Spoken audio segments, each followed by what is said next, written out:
Beleza, pessoal? Bem-vindos a mais um ConnectCast. Hoje a gente recebe aqui uma pessoa que é um dos poucos que pode se considerar mestre em jiu-jitsu, faixa coral, lenda do esporte, Murilo Bustamante. Obrigado, Murilo.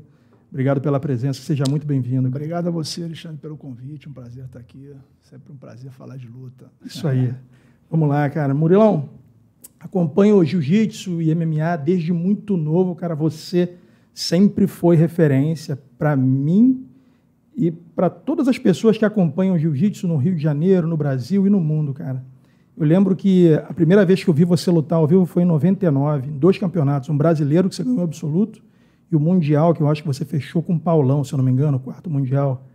Cara, me fala como que você começou no jiu-jitsu, ô Murilo, porque nesse campeonato mundial, quando eu fui assistir, eu treinava no Dedé, na Nova União, e todo mundo conhecia o time do Carson como os caras grandes, que eram passadores, a galera que amassava, e você, contra todo esse estereótipo, era o cara que fazia guarda, e muito bem. Como que começou a sua história no jiu-jitsu? O que te levou a ter esse jogo um pouco diferente dos demais do Carson? Fala pra gente. Cara, eu comecei garoto. Eu, na verdade, fui levado pelos meus irmãos que já treinavam, né? Meus irmãos mais velhos, eu tenho irmãos mais velhos que têm uma diferença grande de idade, 9, 8 anos, e eles já treinavam, e eu fui, com mais ou menos 10 anos de idade, assistir um campeonato que eles lutaram lá no Melo. Eu lembro que eu vi até o Rhodes lutando, deu uma queda, montou e finalizou o adversário. Eu não me lembro quem era o adversário. E meus irmãos me levavam para a academia. Antes de eu começar a treinar, ficava lá brincando, correndo no tatame, incomodando. Isso com 10 anos, 10 para 11 anos, assim. Antes de 11 anos, eu comecei a treinar aula infantil. E aí eu ia, treinava assim, mas era uma coisa que eu fazia, gostava, mas não era assim aficionado. Na verdade, eu gostava naquela época muito de surf. Eu surfava todo dia e ia para a academia assim, esporadicamente. Eu fazia as aulas 2 vezes na semana. Tinha semana que tinha onda, alguma coisa, às vezes eu não ia. Não. Levava o treino, mas não era assim aficionado ainda, né? Sim. Na verdade, quando eu fiquei na adolescência, quando cheguei na adolescência, que eu comecei a competir, treinar mais, foi que realmente eu me apaixonei, me encontrei, né? Quando eu comecei a competir, eu me encontrei no jiu-jitsu. E aí virou assim um vício, nunca mais consegui largar as competições e competir na vida inteira. Aí. Você já começou no Carson, Grace? Comecei no Carson, jiu-jitsu, comecei no Carson. Eu tinha treinado judô na escola, que eu estudava quando tinha uns 7 anos de idade, assim, mais ou menos. Sim. Treinei pouco tempo. Já tinha tido um contato com luta, mas comecei jiu-jitsu mesmo na escola do Carson e sempre foi lá. Nunca mais parou? Nunca mais parei. Então, pelo que quanto à segunda resposta do jogo, na verdade, isso.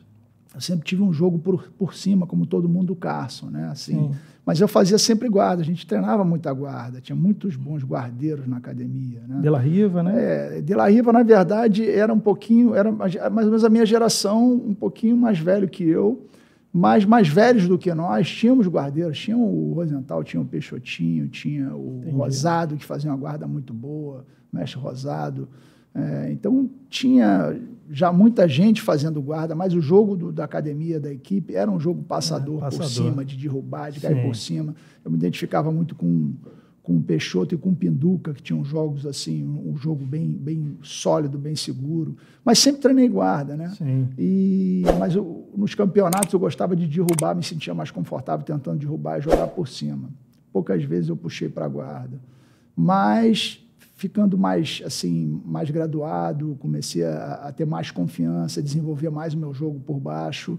E na faixa preta, eu acho que talvez na faixa marrom eu já sentia mais seguro? Não, já estava começando a puxar alguma luta para a guarda, mas na faixa preta isso que ficou mais claro. Sim. Né? Ficou mais claro. Chamou atenção. Assim, foi indo cada vez mais. E principalmente por causa depois de 91, né? Depois de 91, aquele treinamento que a gente fez para lutar contra a luta livre, a gente fez um treinamento de muita guarda, né? Muita guarda, guarda defensiva, assim, o adversário batendo por cima, tapa, luva, soco com luva. E aquilo ali me deu uma confiança muito grande para jogar por baixo, tanto no Vale Tudo na época, quanto no sem kimono, quanto no kimono. E a partir dali, eu realmente, a partir de 91, o jogo por baixo eu acredito que tenha dado uma guinada. E aí eu me senti muito mais confortável. E aí isso acabou aparecendo mais na faixa preta mesmo, né? Tanto é que no campeonato, nos 2 campeonatos que você citou, 99, eu ganhei a semifinal do Fábio, uma vantagem de uma raspada, de um ataque de raspada, e as minhas lutas no absoluto, em 99 no brasileiro, o comprido eu ganhei uma raspada, sim, o tatá foi uma raspada, que mais? Acho que essas 2 lutas foram raspadas, as outras eu não me lembro, foi o Daniel e o Cláudio Moreno que eu passei. O Daniel, eu não me lembro se eu raspei. Mas essas, com certeza, foram jogos de raspada. Talvez. E os 2 com jiu-jitsu muito... Todos os 3, né? O Fábio com jiu-jitsu muito sólido por cima. Sim. E eu tive confiança de puxar ele para a guarda e atacar uma raspada que eu estava fazendo muito bem. Ataquei o comprido, que era do mesmo time, com a mesma posição. Então, estava muito seguro no meu jogo por baixo. Exatamente. Né? Eu fiz a mesma posição no Fábio no Mundial e no comprido, que foi campeão absoluto esse ano, por acaso. Eu fiz a mesma posição que eu fiz no Fábio, que era uma raspada de omoplata que eu estava fazendo muito bem na época. Sim. Por que eu fiz essa pergunta do jogo por baixo? Porque o jogo por baixo, na minha mentalidade, ele exige um pouco mais de segurança por parte da pessoa. Eu, uma vez, vendo você conversar, não sei com quem, falou assim, cara, o jiu-jitsu para mim significa muito porque eu sou um cara que sou introvertido e era inseguro antes de conhecer o jiu-jitsu. Só que eu falo, cara, como o Murilo fala que ele era inseguro, o cara enfrentou o Tom Erickson, 40 quilos mais pesado. Os 2 campeonatos que eu tive a honra de ver ele lutar, eu vi ele jogar por baixo, não condiz muito com o que você trouxe de você, mas você se conhece melhor do que qualquer pessoa. Explica isso pra gente. Na verdade, cara, eu sou o 5º filho de um casamento, né? Eu sou o temporão, um casamento complicado. Meu pai tinha um problema, bebia muito com álcool, tinha um problema com álcool, era um cara bacana, mas o casamento não foi bom, né? Assim, eu peguei uma fase ruim, até meus irmãos pegaram uma fase melhor do meu pai, mas eu peguei uma fase ruim e que o álcool estava atrapalhando a vida dele, e isso aí influiu no meu crescimento, na minha segurança, na minha autoconfiança, na minha autoestima, né? na minha timidez. Me tornei um garoto tímido, inseguro, introvertido, e aquilo, na verdade, me encontrei no jiu-jitsu, até porque o jiu-jitsu é um esporte que ele traz todos os benefícios ligados a isso, né? Assim, o jiu-jitsu te dá segurança, te dá uma disciplina, te melhora a autoestima a partir do momento que você começa a lidar melhor com as frustrações que você ganha, você perde. Quando você consegue continuar na jornada, você aprende realmente a digerir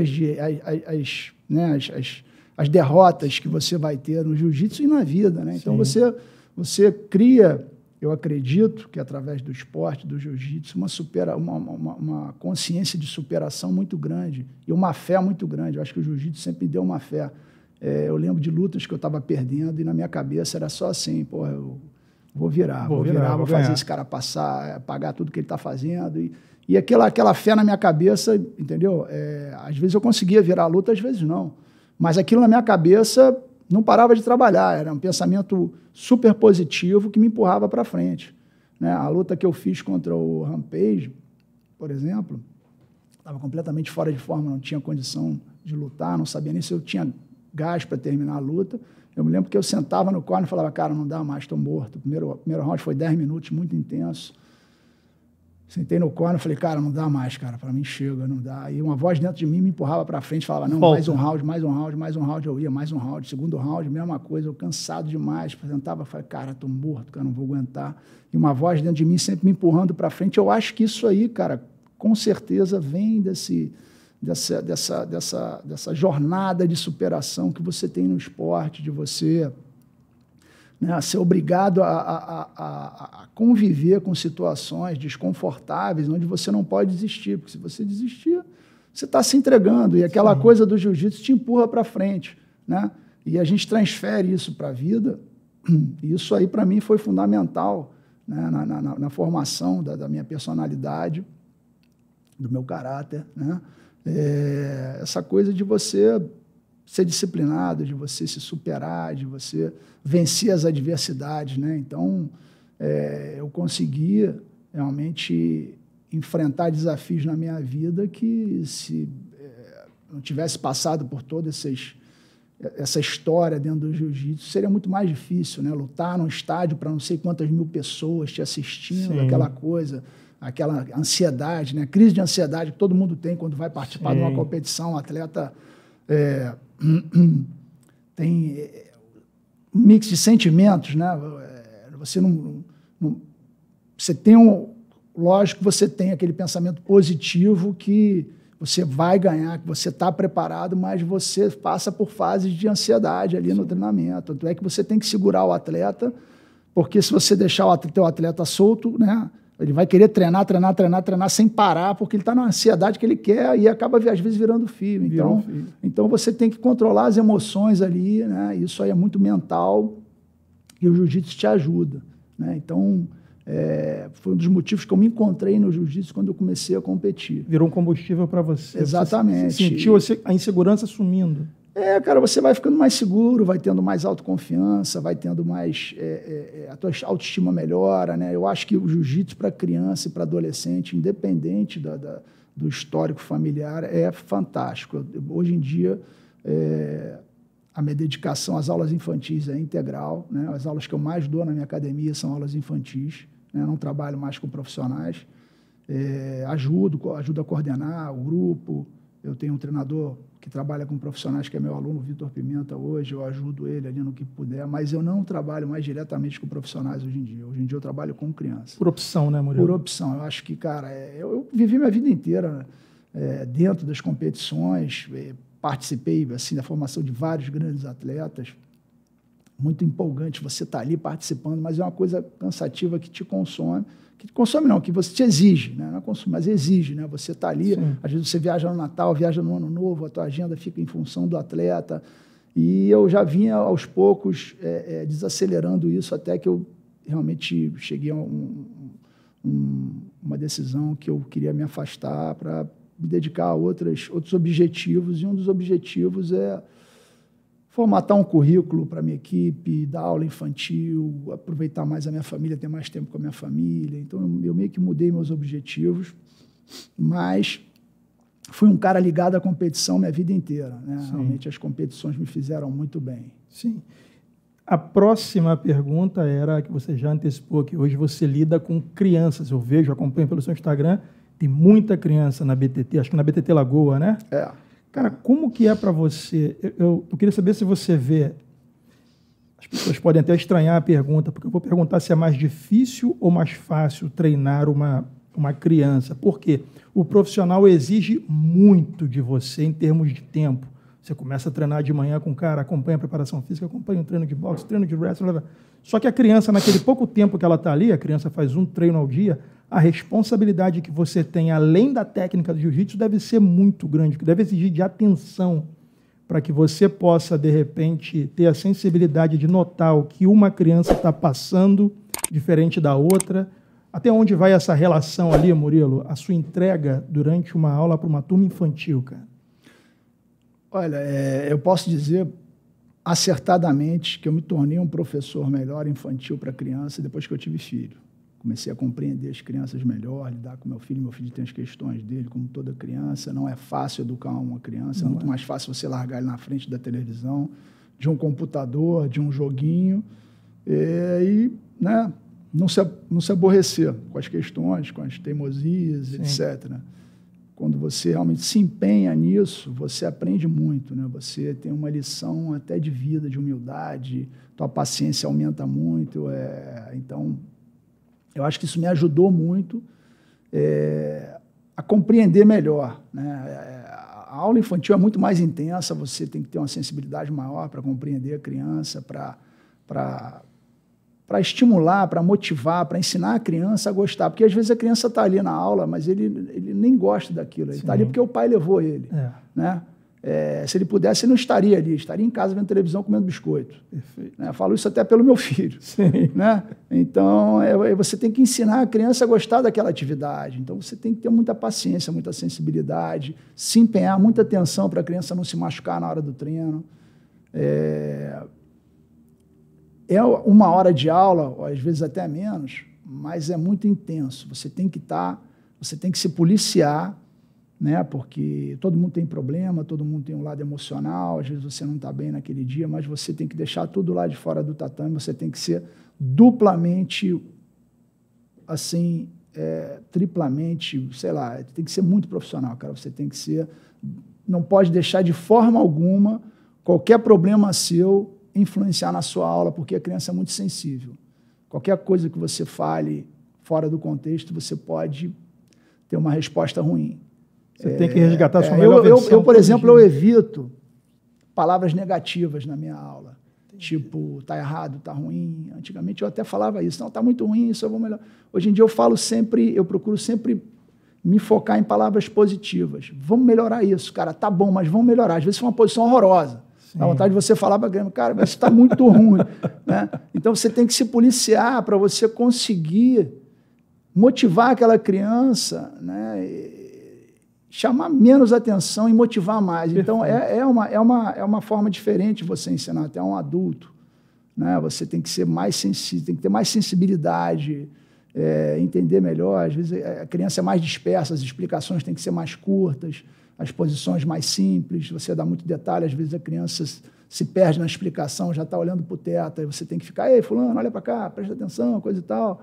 Então, é bem diferente do adulto, mas você vê o resultado aparecer e é muito prazeroso. Você parece que, às vezes, você está explicando, a criança não presta atenção, quando você bota para rolar, a criança faz aquela posição, você fica assim, cara, que legal. Que legal. Está dando resultado. Você tem que e paralelo a isso, desculpa te interromper, paralelo a isso, cara, é muito legal a influência que o professor tem em cima da criança. Né? Eu acho que a função do professor infantil e para adolescente, principalmente, não é só ensinar o jiu-jitsu, é você dar um bom exemplo, você passar uma mensagem positiva, você conversar com as crianças, muita conversa sobre bullying, né? Para a criança aprender a lidar e não fazer, né? Porque a criança que faz bullying é insegura, geralmente tem autoestima baixa, então você conversando aquilo ali com eles, sempre que possível, dá um toque, às vezes a criança, até na aula mesmo, ela dá sinal que ela fica ali perturbando o outro na aula, então você chama ele, em vez de dar uma bronca, você chama, dá uma conversada, aos pouquinhos, ele faz de novo, você conversa de novo, é aquele você ficar batendo ali, né, na mesma tecla, com calma, que uma hora vai funcionar, entendeu? Não adianta dar uma bronca, criança, eu acho que eu, até fazendo um paralelo com a minha vida particular mesmo, com a minha relação com meu filho, cara, não funciona. Eu acho que você dá uma bronca e, lógico, você tem que chamar a atenção, tem que pontuar. Eu acredito mais em você pontuar, conversar. De vez em quando acontece, você dá uma bronca, né? Normal. Todo mundo, às vezes, é difícil, você às vezes não está no teu melhor dia, mas depois você ir lá conversar com a criança, explicar. Então, o diálogo é muito importante. Na aula infantil é muito importante. Imagino. A criança machucou, às vezes ela quer um abraço. Outro dia mesmo, essa semana, uma aluna minha machucou, até grande, um machucadinho assim, mas você chama, dá um abraço, o que houve? O outro machucou o dedo, também não foi nada. Ai, meu Deus, aí você vê o dedo não tem nada, aí você faz uma massagem, fala, cara, dá um abraço, conversa. Legal. E aí pronto, o garoto já está pronto para outra, bebe uma água, volta, está novo, entendeu? Então, eu acho que é muita sensibilidade do professor, tem que ter bastante paciência, mas é uma coisa que traz uma energia muito boa e traz resultado. Sem dúvida. Assim, a função do professor, o que ele pode trazer de benefício para um aluno é muito grande. O professor acaba sendo um espelho. É até um dos motivos que o professor precisa se policiar duplamente, né? Porque a criança não vai fazer, é igual o filho, ele não vai fazer o que você falou, ele vai fazer o que você faz. Exatamente. E isso aí serve até para todos os alunos, não só criança, né? Sim, os alunos, em geral, é isso. Exatamente. O professor é um idiota, cara que é legal não vai ficar. Vai Exato. ficar o idiota seguidor ali que vai seguir as idiotices do professor. Perfeito. Né? Agora, se você cria um ambiente saudável, ou o idiota vai entrar na tua academia e vai melhorar como pessoa, ou ele não vai sentir um ambiente saudável para ele. Quer dizer, o ambiente vai estar muito saudável para ele procura um ambiente mais negativo. Exatamente. E ele sai. Ele mesmo vai se expelir dali. Entendeu? Então, acho que essa consciência do professor de ser um exemplo tem que ser duplamente policiada para as crianças, né? Porque a influência é muito grande para a aula infantil, até dos adolescentes. Eu imagino. Você tem que buscar a sua melhor versão todo dia, quando você entra no tatame, para dar uma aula para a criança. Aí eu faço um paralelo com a sua formação no jiu-jitsu. Vocês até hoje levam o nome do Carson, vivem falando o nome do Carson. Ele é uma referência, assim como o Hollis, que você citou e tudo mais. Mas era outra época. Eu lembro que, conversando com o Dedé aqui, ele falava, putz, eu treinei no Carson uma época, quando eu ia no Carson, quando eu ia na Box Thai, eu chegava lá, parecia que eu estava chegando para competir. Ele falando isso novo, porque o clima era outro, era casca-grossice. Como é que foi para você, que foi criado nesse meio casca-grossa, fazer essa mudança, ô Murilo? Na verdade, cara, era uma outra época, né? Sim. Eu acho que não era só a academia do Carson, acho que todas as academias de jiu-jitsu, a mentalidade era outra. Exato. A gente não tinha uma metodologia.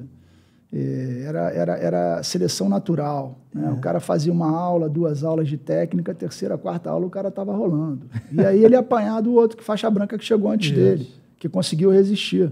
Porque a pessoa normal, que não é um casca grossa, assim, um cara, né, tinha aptidão para a luta, né? Que ele não ia ficar. O cara que não tem sangue no olho vai ficar apanhando na academia, né? E aí só os fortes sobrevivem. Então já faz a seleção natural na entrada, mas aí você também não dá chance para os outros aprenderem, né? Sim. Hoje em dia eu acredito que a metodologia se espalhou em todas as academias e grandes academias. É importante você, para as primeiras aulas principalmente, você dar um suporte técnico, né? Eu, por exemplo, na BTT, a gente só coloca faixa branca para treinar com outro faixa branca integralmente, né? Não rola, digamos assim, pode até fazer um treino específico ali, né? Mas ele vai rolar mesmo com faixa preta, um faixa marrom, que vai ajudar ele, vai deixar ele fazer as posições, até ele ter uma técnica suficiente para fazer um rola que ele não se machuque. Isso aí vai demorar em torno de umas 20 aulas. Entendi. Ele pode fazer um específico ali com faixa branca, mas bem curto, evitar de treinar com lutadores que não estão preparados para treinar com iniciantes. Entendi. Né? Para evitar lesão, para evitar aquele amasso, né? Aquele cotovelo na cara, aquela mão de vaca no faixa branca, que é aquele meme que tem no jiu-jitsu, né? Com a maldade. Então, preparar o cara para que ele possa, realmente, quando ele se soltar ele no tatame, ele ter as armas que ele possa aplicar e se defender, né? Aproveitar aquilo ali. Entendi. Né? Entendi. Só deixando claro para a audiência que isso aqui não foi uma crítica, não. É o que o Murilo bem colocou. Era outro tempo. Naquela época não existia a internet, a maneira de difundir o jiu-jitsu era você mostrar que ele era eficiente. Não era diferente, era uma outra época. Exato. A gente vive numa outra época completamente diferente. Era outra mentalidade, Sim. Era competição pura, né? Hoje em dia a gente... Lei do mais forte. O Carson, por exemplo, falando da academia do Carson, a gente era um clima de amizade muito grande, né? Até os mais velhos, eu fui adotado lá pelos mais velhos, Peixotinho, Zé Eduardo, Kaique, Buchaú, Rosado e tantos outros, porque eu era um garoto, eu era um adolescente muito disposto e eu era o sparring ideal para eles baterem. Eu me colocava nessa situação. Eu aprendi muito jiu-jitsu assim, ou na osmose, eles me ensinando, né? Peixotinho mesmo foi quem me ensinou a armlock na guarda. Eu chamei Peixotinho um dia, já era faixa marrom ou preta, ele era faixa azul, treinava muito com ele. E eu, hoje você vai me ensinar a ser armlock aí, cara, me ensina isso aí. E os caras adoravam isso, entendeu? Mas era uma outra mentalidade. Comparado com hoje, estava tudo errado, entendeu? Entendi. Não tinha, a metodologia era muito... Era guerra. Era fraca, é aquilo que eu falei, era só os fortes sobrevivem, entendeu? Não dá para você fazer uma coisa... tornar o jiu-jitsu... oferecer para todo mundo. Nem todo mundo vai querer passar por isso, né? O jiu-jitsu é um esporte tão legal que você tem que né, criou-se uma mentalidade, uma metodologia moderna hoje em dia, acredito que em todas as equipes, Sim. que proporciona um ambiente confortável, até para quem não quer nem treinar, né? Às vezes tem... Como atividade física, o cara fazer. chega ali, faz a técnica, às vezes o cara nem treina. Isso. Tem aluno, entendeu? Na nossa academia todo mundo treina, mas eu conheço academias que o cara faz ali, vai ali, faz a técnica, vai para casa, fez a defesa pessoal, nem teve contato de rola, assim, realmente não cai naquele rola que a gente gosta de fazer, mas tem gente que não gosta, a gente respeita isso, é uma outra mentalidade, entendeu? Sim. O cara não tem a compleição física, ele não se propõe a isso, mas mesmo assim ele pode aprender e aplicar as técnicas ali de uma forma... É lógico que ele não vai ter um desempenho tão bom quanto se ele realmente se aplicar no treinamento. Mas não impede que ele tenha essa oportunidade, né, de ter o contato com o jiu-jitsu. Então, eu acho isso muito mais democrático. Sim. A gente poder levar o jiu-jitsu a todo mundo. A gente não pode cobrar de um atleta jovem, disposto, a mesma coisa que você vai cobrar de um aluno mais velho que entra na academia com 50 anos ou 45, que nunca praticou esporte, mas ele quer fazer aquela atividade. Então, você vai fazer o que com ele? Ele vai desistir porque ele não tem o menor jeito? Você vai tentar moldar a tua metodologia para que ele possa fazer e aproveitar e se divertir ali também, porque é legal, né? Sim, sim. Faz bem. Faz bem demais. Murilo, a gente conversando aqui, a gente vê que você é um cara calmo, um cara tranquilo, sereno. Nunca foi muito da casca-grossice da época. Mesmo naquela época, você era um cara, poucas palavras, chegava lá, lutava, nunca participou de trash talk, até porque tinha muito menos naquela época, e se viu representando o jiu-jitsu naquele caldeirão que foi o desafio, que foi transmitido pela TV Globo, da luta livre versus jiu-jitsu. Cara, aquela ali eu acredito que tenha sido sua primeira competição de vale tudo, né, Murilo? Sim, foi. Como é que foi para você chegar ali, encarar aquela multidão numa época onde aquilo não acontecia e, de repente, você se viu ali dentro, sem luva, pouquíssima regra, tendo que representar o Carson, que, como você falou, era um clima de amizade extremo, devia ter um senso de comunidade entre vocês muito grande, e falaram, Murilo, vai lá e representa, está na sua mão. Sentiu o peso na hora, cara? Na verdade, eu fui naquele Vale Tudo de 83, fiquei muito empolgado, eu era faixa azul, vi o Marcelo Bering, vi o Pinduca, o Inácio, o Renan lutando, e fiquei muito empolgado, aquela coisa, tinha uns 17, 18 anos ali, mas depois, passando o tempo, eu comecei, na verdade, a dar aula de jiu-jitsu para pagar minha universidade, formei em economia, e nunca trabalhei com economia, nunca consegui largar o jiu-jitsu. E nunca, assim, pensei que o jiu-jitsu fosse ter a proporção na minha vida que tomou, né? Eu nunca planejei ser um atleta profissional. A coisa foi acontecendo naturalmente, eu não consegui mais largar e fiquei apaixonado pelo esporte e fui vivendo aquela vida e deu no que deu. E também não me planejava ser um lutador de vale tudo, né? Nem tinha vale tudo na época, nem tinha. Então aconteceu aquilo, aquele desafio aconteceu, e eu, como era o faixa preta na época, já competidor, já campeão, faixa preta, era um dos destaques da academia, estava sempre no pódio, nos campeonatos, né?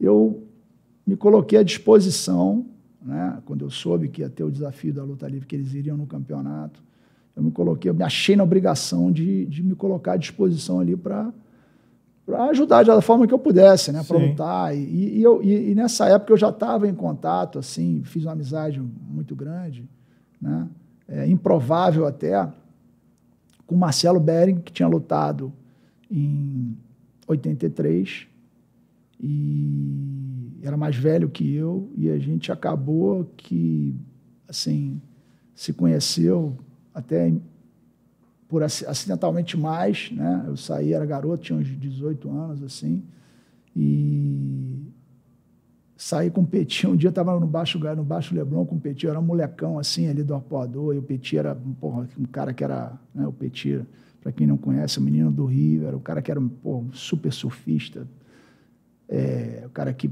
assim, conquistava as mulheres mais bonitas, então ele era local popular, hero, ele era o cara assim admirado ali, Sim. né? Era a referência da garotada, então eu admirava o Petit Abessa, que era um cara e super gente fina, um cara tratava todo mundo bem, super educado, e tava eu e o Petit ali conversando, passou o Marcelo de carro, vamos para a festa, não sei o que, aí fui com eles, o Marcelo mais velho, e aí convivi com o Marcelo, a gente viajou junto depois, até direto no dia seguinte a gente foi para Búzios, e pô, eu fiz uma amizade muito grande com o Marcelo, a ponto de um campeonato, eu lutando contra um aluno da academia dele, ele de faixa preta, torcendo para mim. Uma coisa completamente improvável naquela época, né? Eu acho que o Rickson deve ter puxado a orelha dele depois, porque era aluno do Rickson. Né? E o Marcelo torcendo para mim, me dando instrução na beira do ringue, eu de faixa azul. Da academia dele. Aluno da academia dele, uma coisa assim improvável, né? Ainda mais para a época, né? Para a época, totalmente improvável. E aí fui faixa roxa, eu era faixa azul, depois logo na sequência desse campeonato eu ganhei faixa roxa, marrom, preta. E a gente fez, e o Marcelo sempre falando, vale tudo, sempre falava para mim, sempre, pô, cara, dá para fazer, é tranquilo, coisa e tal. E aquilo foi na minha cabeça, quando chegou um momento ali, mas eu nunca planejei me tornar um lutador profissional. Quando chegou naquele momento ali, eu falei, cara, eu tenho que fazer alguma coisa aqui pelo jiu-jitsu. Né? Eu senti a transformação, o benefício que o jiu-jitsu tinha trazido para a minha vida. E, cara, a minha hora de dar em troca, né? De retribuir, exatamente. A palavra é essa, retribuição. Foi puramente isso. Eu não fiz o Vale Tudo querendo fama. Nem tinha dinheiro naquela época. Nem tinha dinheiro naquela época. A gente ia lutar, não conseguia se organizar o evento, a gente ia lutar dentro da academia. A grana foi muito pouca na época que a gente ganhou, mas não tinha mais nada a ver, a partir daquele momento não tinha mais nada a ver com coração, grana, era só coração ali. E aí o Carson, que é o Carson, né, que pô, foi a maior referência, o maior nome, na minha opinião, do Vale Tudo mundial, para mim até hoje, treinou a gente, né? O Carson naquela época, ele dava 2 semanas de treinamento, assim, véspera de competição, reunia a galera, dava 2, quando dava 3 semanas antes de treino em pé, porque a gente chegava na academia, era open mat todo dia, né? Chegava lá, estava a galera treinando, saía no pau, ia embora, fazia umas posições, quando o Carson sentava para ver o treino pegava fogo. Quando ele levantava, o treino ficava mais tranquilo. E aí, véspera de campeonato, ele reunia todo mundo, fazia treino em pé, corrigia, coisa e tal, ficava mais intenso o negócio. Mas era 2, 3 semanas para o campeonato. Então, você bota aí 4 campeonatos no ano, eram poucas semanas que realmente tinha aquela rinha de galo ali em pé. Né? E durante o Vale Tudo, o treinamento, o Carson se empolgou com aquilo e dava treinamento todo dia. Ali. Todo dia o Carson estava ali dando treinamento. Né? Quando começou a demorar muito para sair a luta, ele meio que deu uma... assim, já não ia mais todo dia, mas ia, assim. Às vezes, durante a semana, tinha um dia que ele mandava a gente treinar, que já estava bem adiantado todo mundo no treinamento. Sim. Mas logo que aconteceu, os primeiros 2 meses, assim, foram 4 meses de treinamento, porque não se conseguia se organizar. 4 meses? A gente ficou treinando junto 4 meses.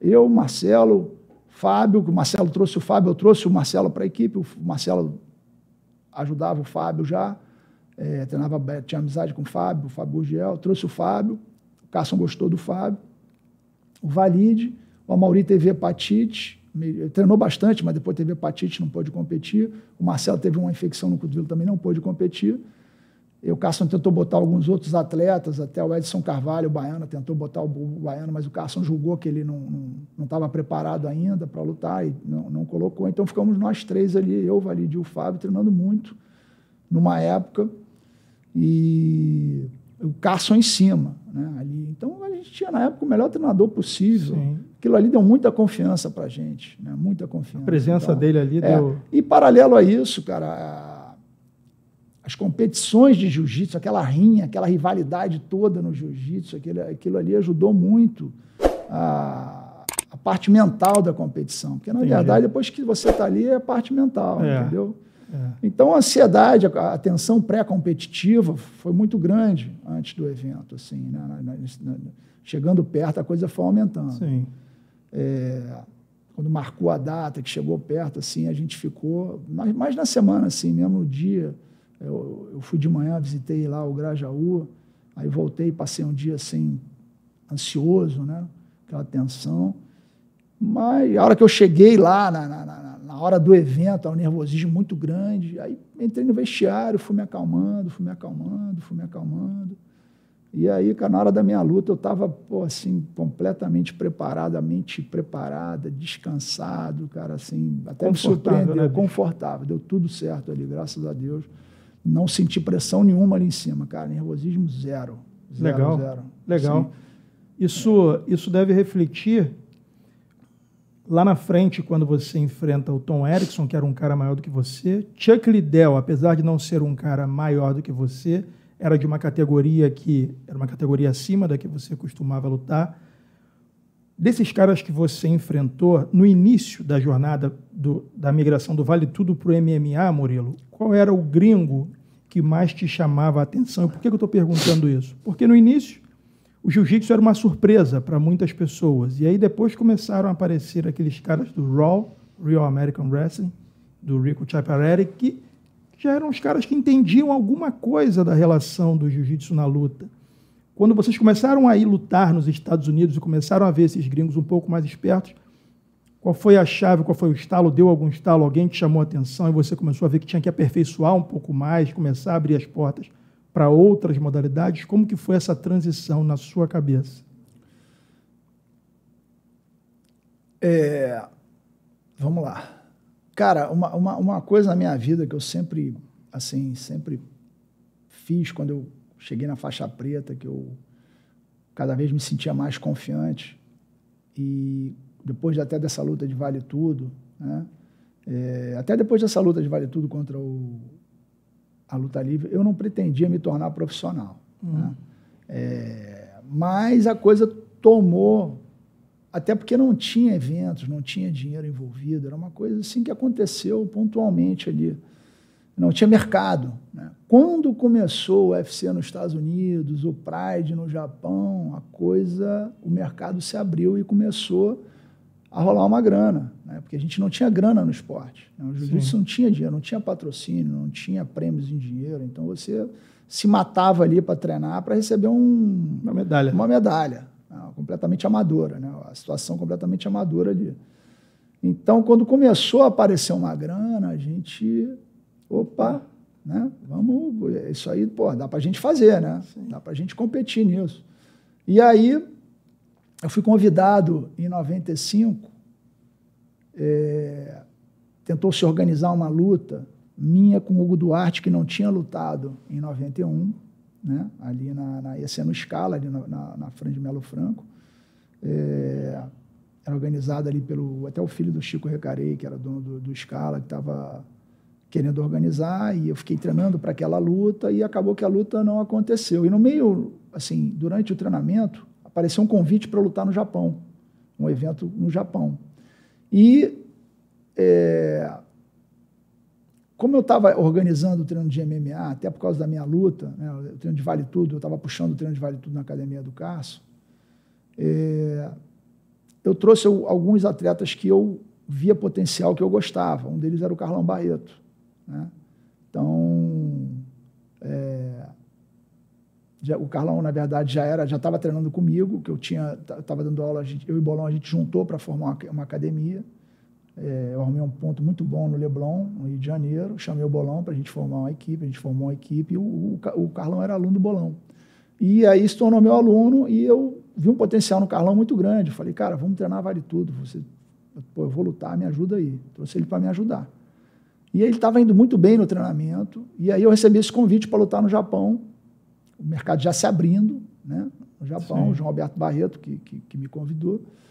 E como eu tinha essa luta marcada com o Hugo, eu falei, cara, não posso ir lutar, porque eu tenho essa luta marcada. E aí eu falei, cara, eu vou indicar o Carlão aqui, eu botei o Carlão, indiquei, o Carlão foi no meu lugar, fez uma baita luta, ganhou bem.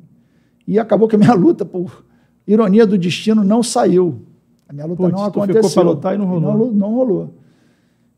E, cara, fiquei treinando muito tempo para essa luta, e aí, posteriormente, a mesma organização me chamou para lutar em 96, um evento no Rio, que foi no Metropolitan, lá onde era no Via Parque, se eu não me engano. E aí trouxeram, até fez aniversário, alguma coisa do evento essa semana. Não foi aniversário, não, acho que foi em junho isso. O evento foi em junho, foi 96 foi em junho de 96. E aí lutou todo mundo que era expoente no Brasil nesse evento. Lutou Hugo, lutou Roller, lutou Carlão, lutei eu, lutou mais uma galera que agora eu não me lembro, então eu vou esquecer com certeza. E eu ganhei, e posteriormente a isso recebi o convite para lutar por um amigo meu, grande amigo meu, que estava ajudando lá a selecionar lutadores para esse evento, o Sérgio Rego Monteiro, que foi meu aluno também, e estava morando nos Estados Unidos, me convidou e queria fazer uma luta casada para mim.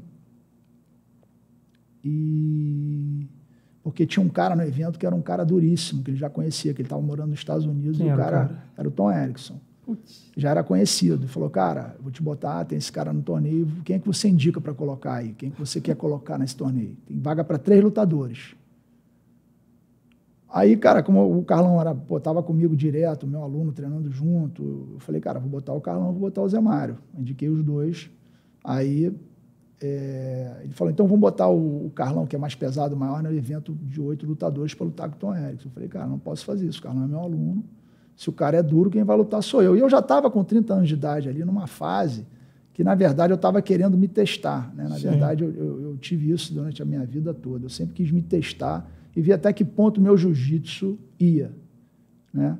Ia realmente ter sucesso, ia me ajudar. Não importa o tamanho do adversário. Não, né? importa, não importa. Eu queria me colocar à prova. Eu estava pronto para isso, estava confiante. E eu não poderia colocar o meu aluno numa situação mais difícil do que a minha. Como é que eu vou colocar? Na minha cabeça, se não funcionar, como é que eu vou colocar? Tem uma luta dura e tem uma mais tranquila.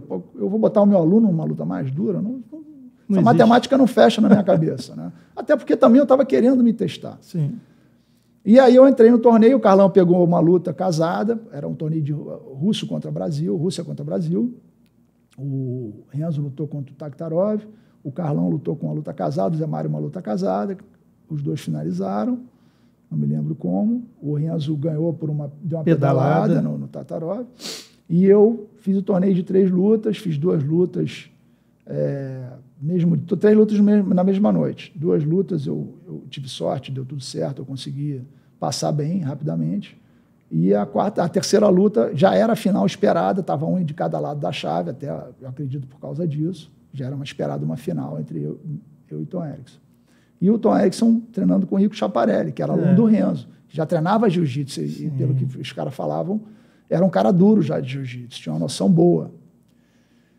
E essa galera que apareceu, né, Tom Erickson, Mark Coleman, Dan Henderson, Kevin Handeman, Mark Kerr, essa galera toda era uma galera do wrestling que parece que não tinha se classificado para a Olimpíada de 96. Verdade. E eles dirigiram todo o esforço dele, todo o foco deles para o MMA, para o Vale Tudo na época, que estava surgindo, aparecendo nos Estados Unidos. E aí chegou uma galera dura.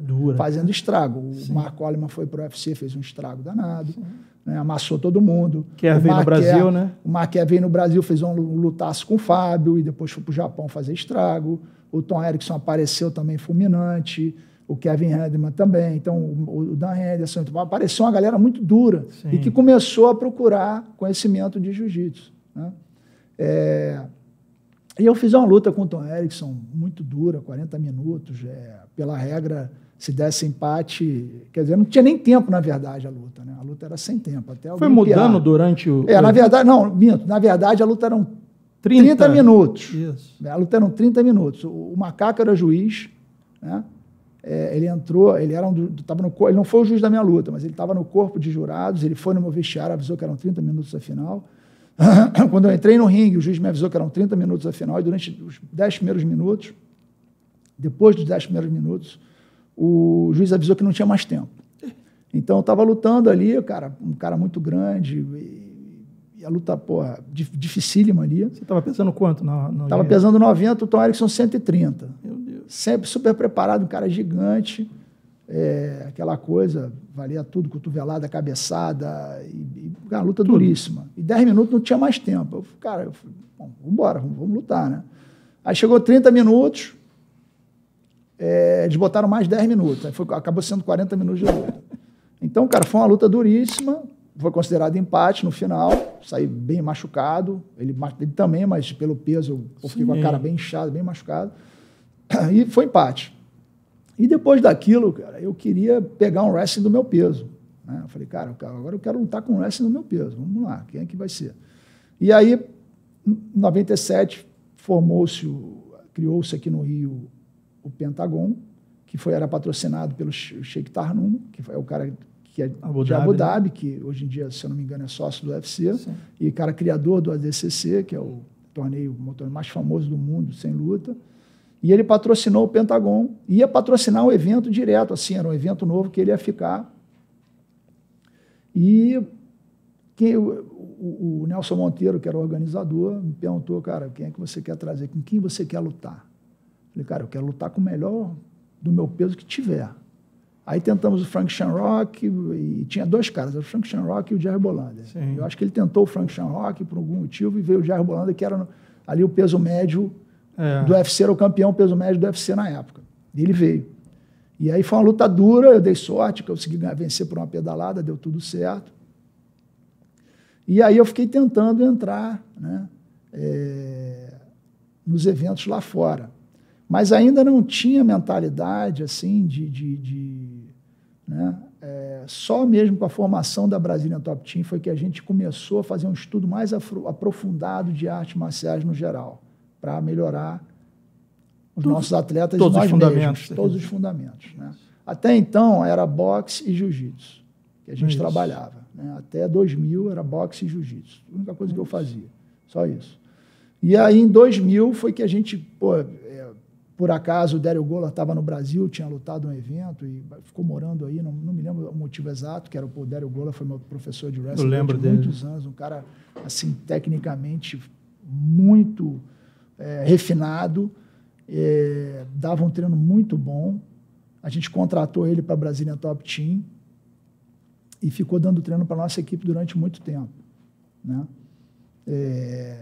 Eu já treinei judô há muito tempo na minha carreira, para melhorar minha parte em pé no jiu-jitsu, e tinha uma noção boa de queda já, né? Assim, de cinturar, fazia um double leg, mas melhorei os meus fundamentos de queda sem kimono, melhorei muito com essa. Gostei, na verdade, eu tinha a mentalidade que o wrestling era uma luta burra para cara grosso, eu só gostava de fazer força. E não é, né, cara? E não é, cara. Eu mordi minha língua porque quando você começa a aprender, você vê as técnicas e é bem interessante. Assim, eu gostava muito de treinar wrestling, até parei um pouco por causa das lesões. Meu lombarzinho não aguentou. Não aguentou a pressão depois de mais velho, né? Não vou nem falar velho que é esculacho, mas o corpo ressentiu. Mas, cara, eu me diverti muito treinando wrestling. Curtiu treinar wrestling? Me diverti muito. É dinâmico demais, né, cara? É muito dinâmico, dá um fôlego muito bom e ajuda, né, no jiu-jitsu. Né? Melhora a tua parte de queda. Sim. É lógico que o jiu-jitsu, comparando entre as artes marciais, o jiu-jitsu comprovadamente é mais eficiente, sem sombra de dúvida disso. Quando vai para o chão, cara, o jiu-jitsu janta todo mundo. E aí, para a questão de ir para o chão, é prática de você saber o tempo certo de derrubar. Pode ser por cima ou por baixo. Mas o wrestling para mim foi muito divertido. Treinei um pouquinho de Muay Thai, mas muito pouco, a ponto de desenvolver meus bloqueios, simplesmente nunca... Sim. Aprendeu Muay Thai para se defender do Muay Thai. Na verdade, para bloquear, chute e contra-atacar. Sim. Né? Porque o tempo de entrada para derrubar eu já tinha. Né? Aquele approach, o time da entrada, quando o cara chutava ali, eu batia, eu já tinha isso do jiu-jitsu muito, muito definido e bem feito. Então, chute na perna, chute alto, treinei bastante ali para bloquear. Funcionou.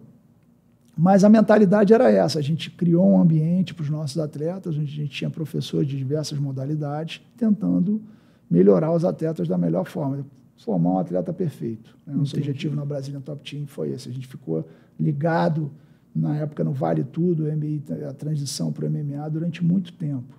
Né? Muito tempo, assim, foram...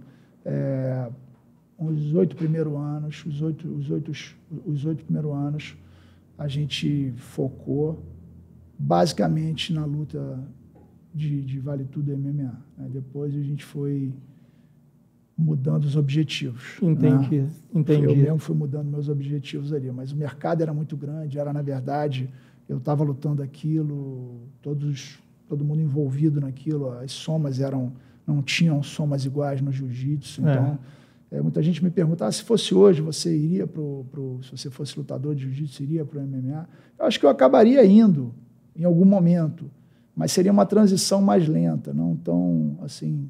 Talvez nem fosse, não sei, porque tem prêmios em dinheiro muito bons hoje em dia. A garotada que está no topo aí está ganhando uma grana.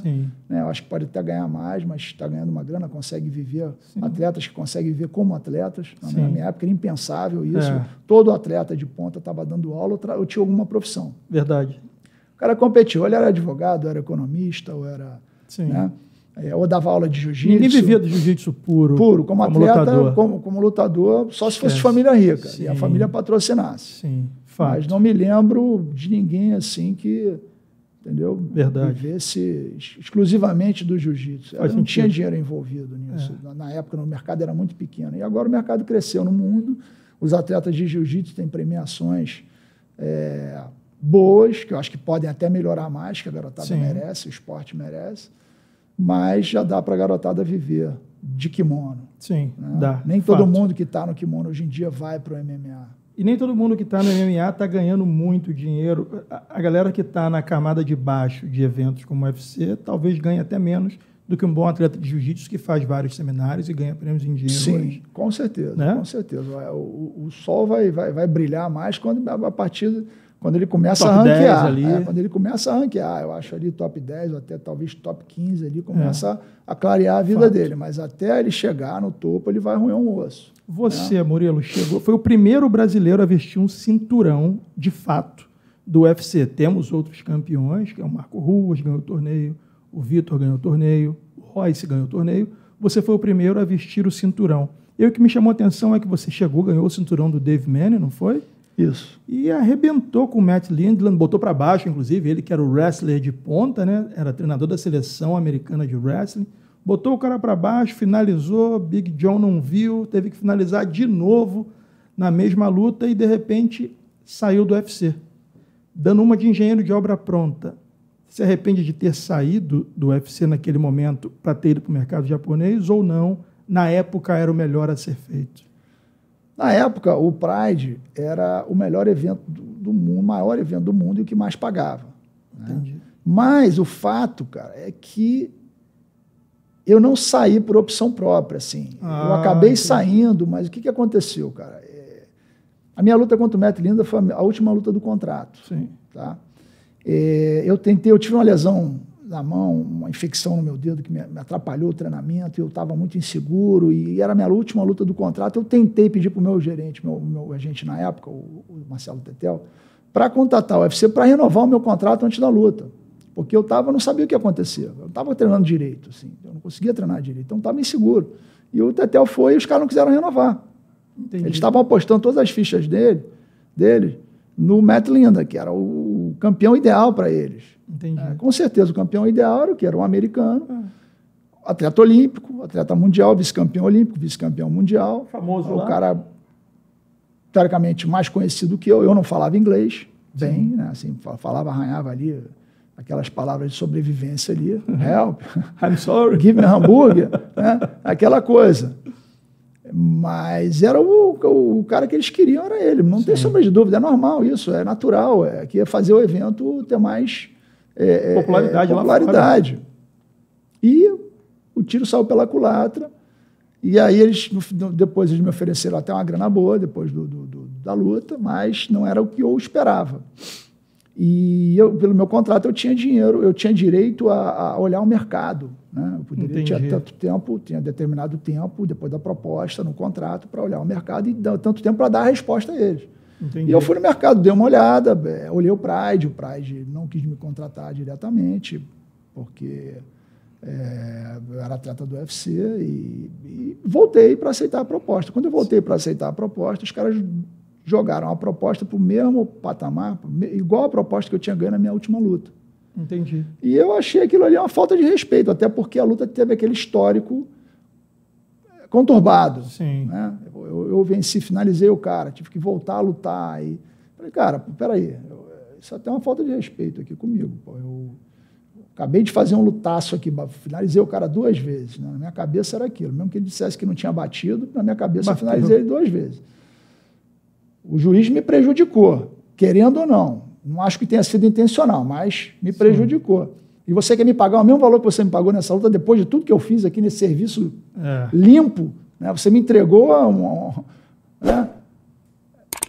um caminhão de pedra, eu quebrei tudo, e você quer... Porra, peraí, melhora um pouquinho aí, né? E aí os caras insistiram e acabou que a gente não acordou e eu segui meu caminho.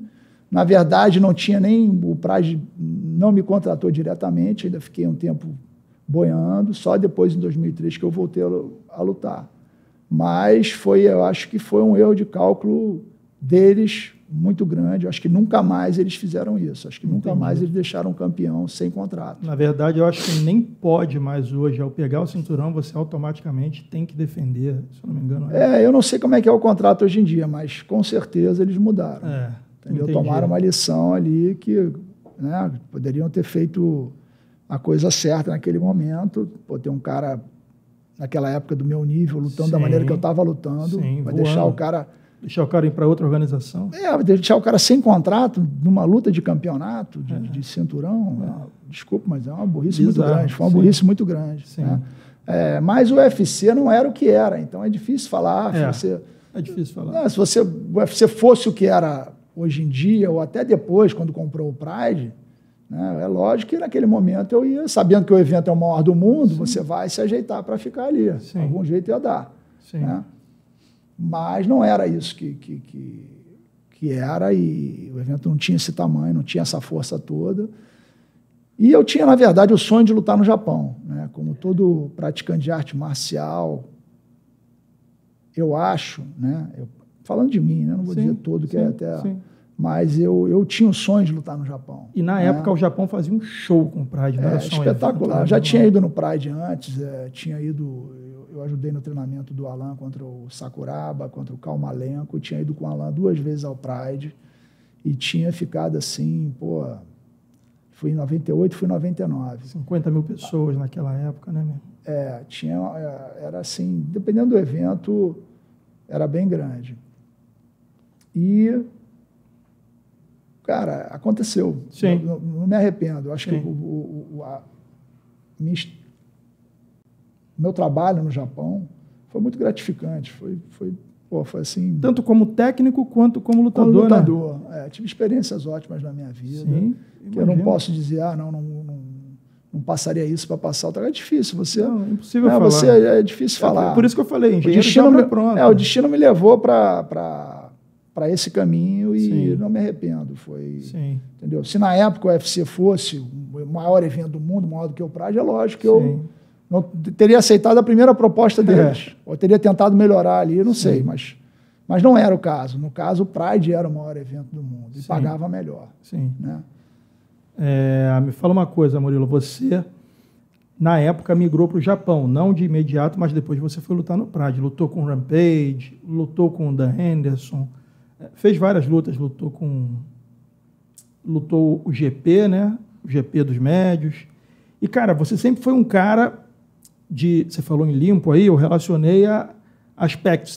Sempre teve aspecto clean, um cara saudável, mas nunca foi um cara que nem no Pride a gente viu mudança física no Murilo. Sempre foi um cara que prezou pela saúde, slim. Acredito eu que nunca tenha feito uso de esteroides, até porque você sempre falou abertamente disso, cara.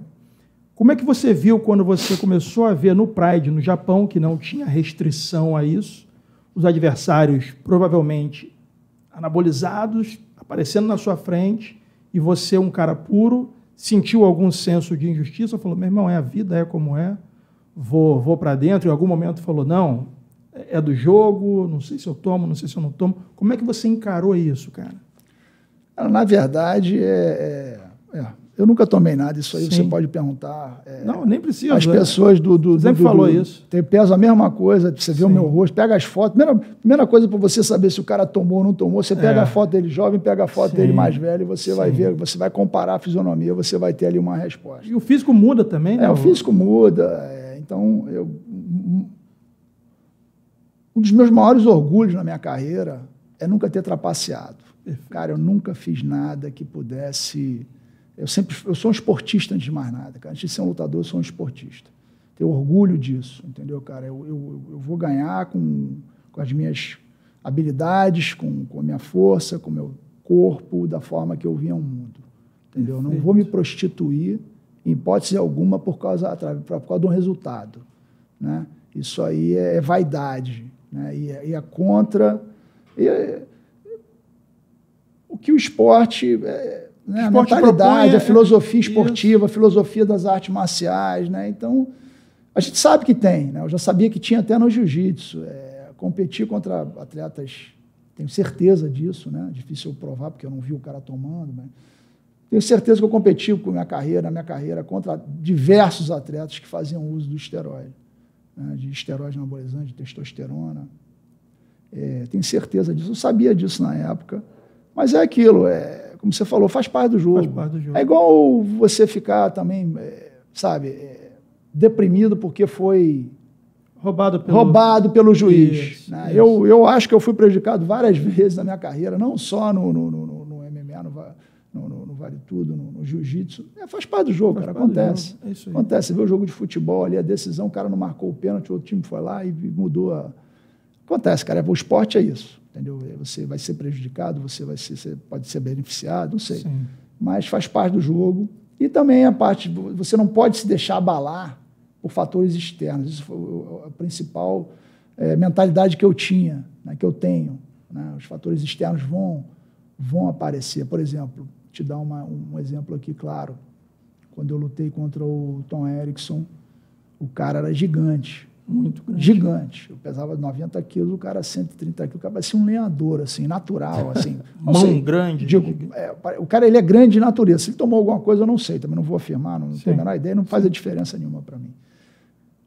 Mas o cara era grande. Se você olhar aquilo, você ficar... cara, o cara é muito... Aquilo pode te atrapalhar. Sem dúvida. Psicologicamente. Então, você não tem que pensar se o teu adversário tomou, se ele tem alguma vantagem. A partir do momento que a luta está marcada, você vai entrar no ringue, você tem que fazer o teu dever de casa, se fechar em torno do seu camp, da sua equipe, da sua mente, e fazer o melhor possível e, na hora da luta, entregar na mão de Deus e fazer o melhor que você possa ali. Né? E eu levei essa mentalidade para a minha vida profissional, cara, e deu certo. Assim, a maioria das vezes deu certo. Nunca me preocupei com o resultado. Uma vez eu me preocupei com o resultado, quando eu vinha de 2 derrotas, né? Uma derrota contra o Rampage, que eu acho até que eu tive uma performance, que eu estava destreinado, tive uma performance, na minha opinião, excelente para quem não estava preparado, e uma luta que teve uma cabeçada acidental contra o Dan Henderson. Eu lembro. Né? Que aquilo ali, para mim, foi uma decepção muito grande com o Pride. Era no mínimo num contest. Assim, porque teve influência clara o resultado da luta. Mas, como eu falei, aconteceu. E a minha terceira luta na sequência no Pride foi a luta contra o... Suloev? Não, esqueci o japonês, cara, esqueci.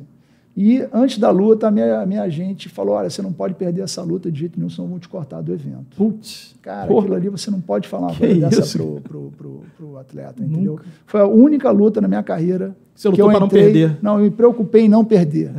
E a minha performance, fiz até uma boa luta, a luta foi para decisão, eu perdi por decisão unânime, mas foi uma luta dura, eu achei que, assim... Não lutei tão mal, mas... Tinha muito me mais atrapalhou, me atrapalhou completamente. Você não pode falar isso para um atleta, né? O cara tem obrigação de ganhar. A obrigação de ganhar, você pode ter medo de perder. E aí, quando você tem um medo de perder, você já não se solta tanto, você já não se arrisca tanto, você está preocupado com o resultado e, às vezes, você deixa oportunidades boas. Você não arrisca tanto na luta, deixa oportunidades boas passar. E, em resumo, a minha performance não foi ideal. Foi a única vez que realmente eu lutei preocupado em não perder. Né? Todas as outras vezes eu entreguei na mão de Deus e foi o que foi. Né? Algumas lutas lutei muito bem, talvez outras nem tanto, mas eu concentrava muito no meu treinamento, fazer o dever de casa da melhor maneira, me esforçar ao máximo no meu treinamento e, cara, não me preocupar muito, assim. Lógico que eu entrava para ganhar, né? Sim. Eu tinha consciência que eu queria ganhar, eu luto para ganhar, detesto perder.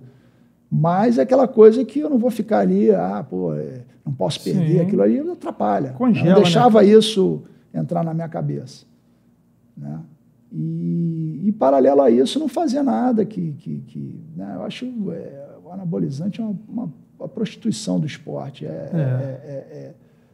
Isso aí tem em todos os esportes, né? Todos Esportes olímpicos. Você vê que a Rússia foi banida aí. Sim, delegação inteira.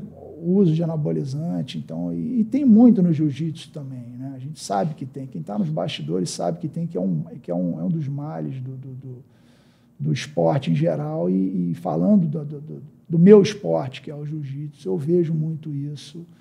E é uma pena. Eu acho que as penas deveriam ser mais rigorosas. Hoje ainda nem tem o antidoping no jiu-jitsu? Tem em eventos grandes, eu acho que só tem no Mundial e algum evento grande assim.